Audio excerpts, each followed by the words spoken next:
अस्सलाम वालेकुम बेटा।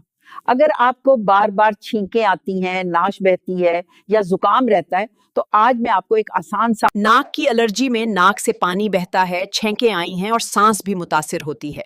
अगर इसका ख्याल ना रखा जाए तो ये मसला बढ़ सकता काली मिर्च 10 ग्राम, मेथी दाना 10 ग्राम, लौंग 10 ग्राम, दालचीनी 10 ग्राम।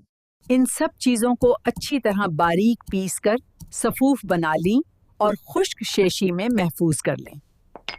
1 कप कहवा बनाएं, उसमें अदरक का छोटा टुकड़ा डालकर पकाएं। फिर नीम गर्म होने पर उसमें 1 से 2 चुटकी ये सफूफ शामिल करें। जो अभी अपने बनाया है, ये एक कुदरती तरीका है, अक्सर आराम मिलता है, लेकिन हर फर्द पर असर मुख्तलिफ हो सकता है।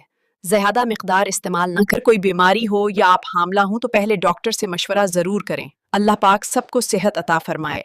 वीडियो को लाइक और शेयर करके दूसरों तक ज़रूर पहुँचाएं। अगर कोई सवाल हो तो कमेंट में ज़रूर पूछें। बहुत शुक्रिया।